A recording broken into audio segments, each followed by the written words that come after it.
Hi everyone, it's Emilia here. Hello and welcome to my new video. Today I want to create a farmhouse style Easter cards or tags.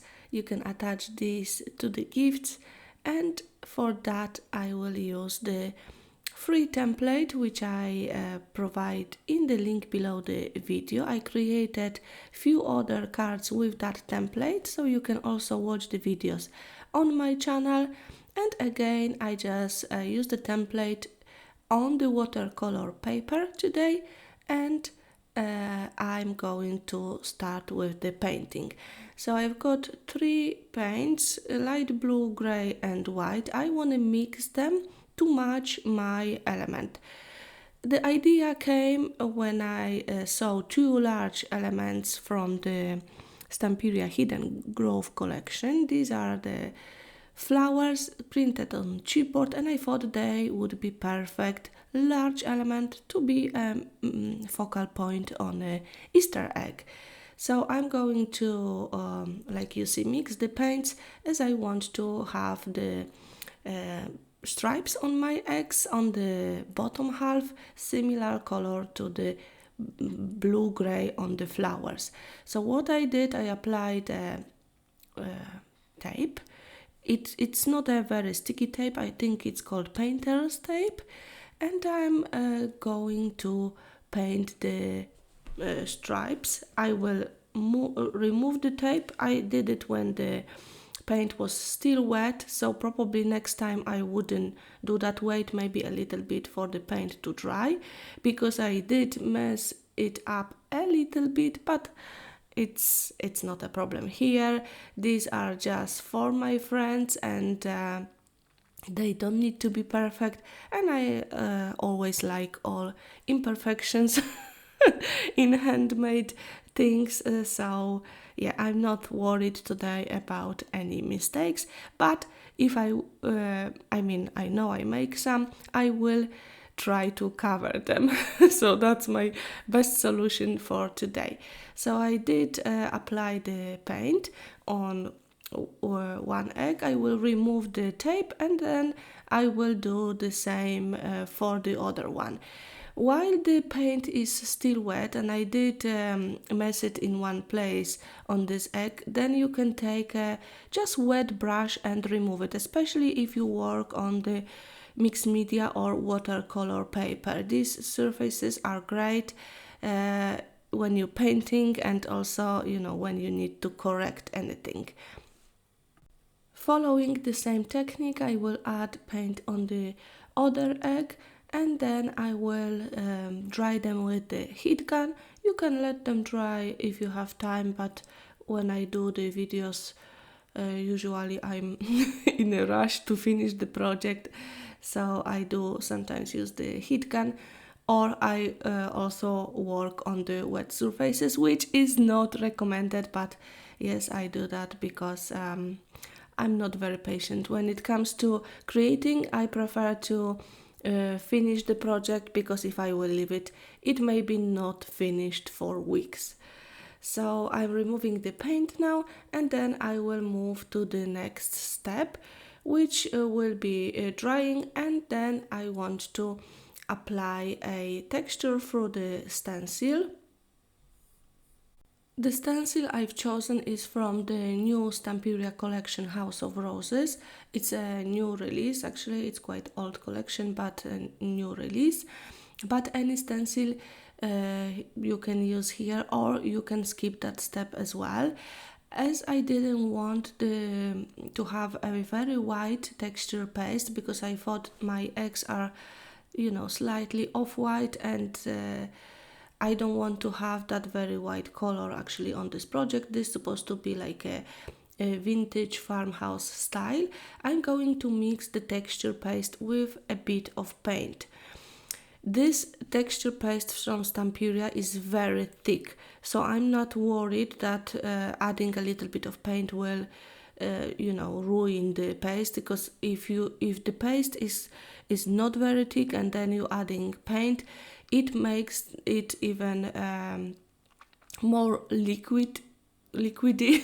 So I'm not sure if there is a word like that, but yeah, for a thick paste you can mix it with a little bit of paint to change the color. For not a very thick paste, it may then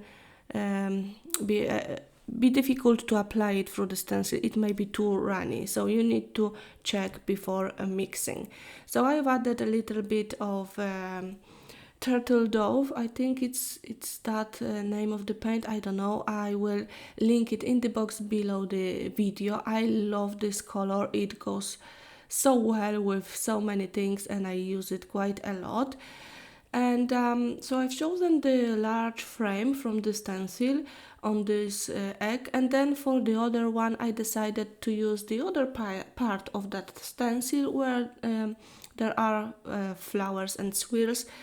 I am not super happy with the stencil choice, but well, I didn't know how it will look exactly before applying the paste. Maybe something more less busy would be better, but in the end I really love the eggs, so yeah, it's not too bad. But maybe next time I would do it with the different pattern, or maybe even avoid stenciling, just maybe add some dots here and there. Anyway, now I'm going to ink the edges of the both cards. My paste is still quite wet, so I'm trying to avoid any places where I can smudge it. And actually I'm focusing on the very edge, but just going a little bit into the card, not too much, and I'm not adding a lot of ink. I just want the edges to be darker, and then I will use the same ink with the eyeshadow brush to add the color around the edges of my stripes on the both eggs.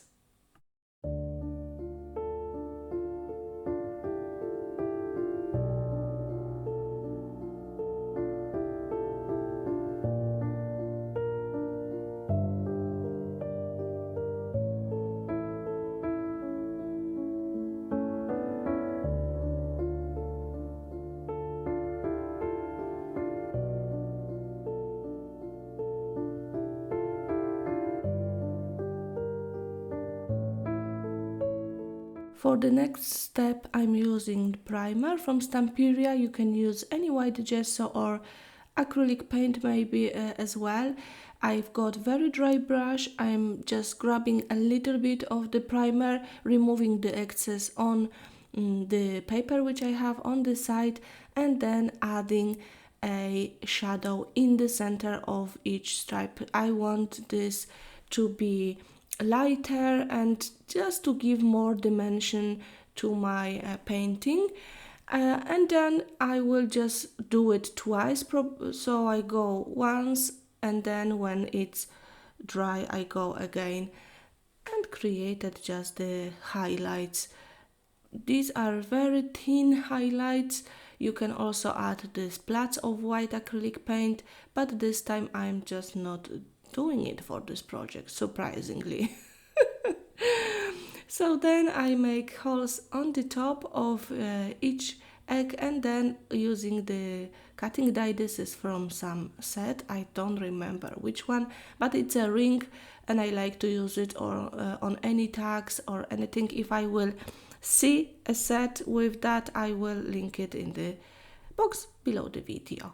So I'm applying that on the top, and then I will start adhering my main elements, which are the flowers. And I decided to add a little bit more texture to that project, so I've got sisal, and I will stick it first on the eggs and then underneath the flower composition, and then I will have this texture, sticking out, and I just love sisal, so yeah, why not use it here?